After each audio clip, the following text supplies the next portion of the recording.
Hello everyone. I'm not sure how to begin this video, so I'm just gonna. Many of you probably know what this is about and why I have been away for a month and a half, around about. It's probably more now. I don't know. For those of you who don't know, my mother passed away suddenly, and yeah, I've not been having a good time dealing with that. Yeah, it was more sudden for me because basically we live, you know, the other side of the country from the family home where she is was. She insisted on, you know, not telling anyone and not getting anyone to worry and not telling me and so basically I got this phone call, you know, in like late afternoon. She called me and she was just like, pray for mama, you know, speak about herself. She said, I've just had a heart attack. And I was just like, okay, what? I spoke to her just kind of, you know, the previous day or something, or like a couple of days prior to that. And we were fine. She was fine. We were laughing, joking, everything. It was fine. She was fine. And even now, when she called, she was like, everything was good. Calm, really calm, saying, you know, oh, don't worry, yeah, you know, I'm okay. You know, I've just had a heart attack. The doctors are having a blood test, you know, doing the blood test. They're trying to figure out what it is and all this stuff and you know all that. It's just casually, calmly speaking, and she's just pray for me, please. So after that, she said, see you later, after the conversation, and she didn't put the phone down. I just thought, okay, you know how sometimes people just forget to kind of like turn off and then they just kind of put the phone to the side. But so I just thought, you know, assumed that. So I tested. I said, okay, then I see you later. She's like, okay, see you later. So she was there. She was there. She was listening.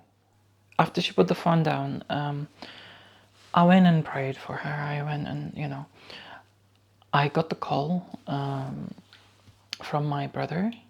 They were at the hospital. This was like 10 minutes after this phone call. And yeah, basically she got into cardiac arrest and I could hear it all happening in the background. And they tried for a while. The thing is, right, it wasn't working, so they decided to like shock her heart. They did. Somehow she got into consciousness and she said, my daughter, I want my daughter. And then she arrested again, and you know they tried for the past for like 20-30 minutes to nothing. She'd gone. Basically I was the last person she spoke to. I was the last person she mentioned in the last ounce of consciousness that she was given. And I'm left feeling what just happened. Next day, I went over to the family home. Rich and I did both. And yeah, the funeral services happened. She was buried by not even 24 hours later. She's already buried. And everything's happened, and I'm just like, what just happened? It just, I was talking to her. She was telling me not to worry. She was, you know, it's just, how do you deal with this? You know, I've been with her all my life. You know, just these past 3 years I've been here was the time we were apart. No other time. So yeah, that basically she'd had a heart attack, and the previous night, and in the middle of the night, my dad called the ambulance, and the paramedics treated it as a, the way they talk to my parents. They kind of were like treating it like a nuisance call, getting frustrated and things. And my dad convinced, that okay, no, and then obviously they saw her state and thought, okay, there must be something wrong.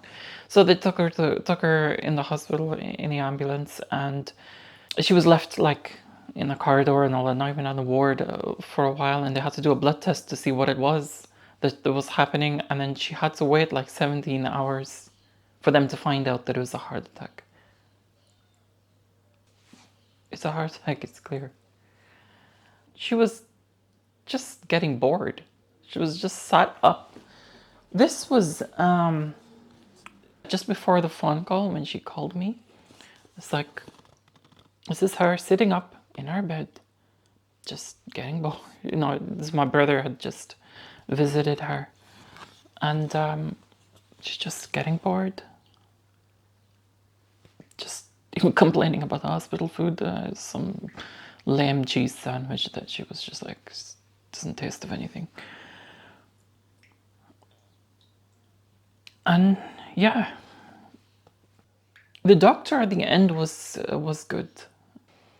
He tried his best, but the rest of the treatment, I don't like how she was treated. I don't care what anyone says. I don't like how that's happened. I think it could have been avoided. I know it was her time to go. I know that, but what's left now? Her stuff, her room, which is completely, she had an extra room where she just relaxed in. Mama's room, left now, with all her stuff just abandoned. She's left, she's gone. Just brought a few things here to remember her by her sewing machine, which she gave me anyway. She got it when I was, just before I was born, she got it. Her Arabian jasmine plant, which she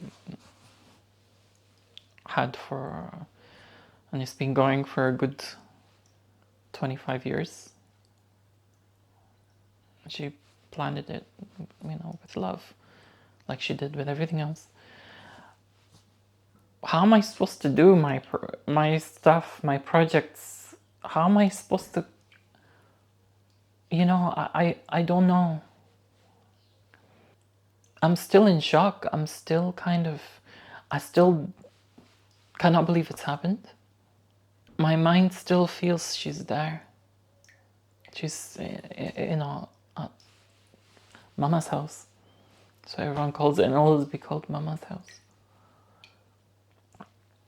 All the kids there. Rich has been absolutely amazing. Very supportive. He was over there. He was part of the funeral services. He was part of everything. He was amazing. Rich's mum was, and Rich's parents, both of them, just sent me, like, through him, like, a few gifts to comfort me. Rich's mother sent me this, and Luke, who's Rich's son, his girlfriend, she bought me this, and with in Arabic written which just means mother, and as a non-Arabic speaker, she's gone out of her way. That's really touching. They were there when it happened, over the phone. They heard their doctors at the hospital through the phone. They heard my reaction. They heard everything. I think it, obviously affected. They're only teenagers, so it's just a heavy thing to hear. Anyway, as I said, while I was over there, my life was just at a standstill. I didn't know what to do with myself. I spent a lot of time with my oldest brother, he'd been struggling, but I think he still is struggling. Both are, but I spent a lot of time with him. Kind of miss him, to be honest. Since I've been here, the past 2 weeks, 2 to 3 weeks, I think I've been here back at home. I've been trying to just get myself into the project room, which, to be honest, actually has come along really well. I'm almost ready to use it. I'm just putting my stuff in and sorting through all my stuff. I just need to keep busy. My life's literally at a standstill, and I need to keep myself busy and keep things going. Despite looking at all the equipment and looking at everything and thinking, what am I doing? Looking at the electronics and electronics equipment, the oscilloscope, the soldering iron, on the other side, the synthesizers and all that stuff. I'm like, what am I doing? It just, I try to do something creative and I'm just like, I can't. I just cannot focus. I cannot do anything. I hope that comes back. Because I sort of need it. A lot of people out there on YouTube, they do things, they want a subject to create videos on, they want something to create videos about, Whether I make videos or not, whether I share it or not, the creativity is the main aspect to why I do what I do. I need to create. My mom was like that. She created. That's the part of my mom which, is in me. Basically, since I've been here, I've been throwing myself into the project room and setting that up and setting everything up. Right now, it may feel like, what am I doing it for? What's Rich is keeping me going on that part.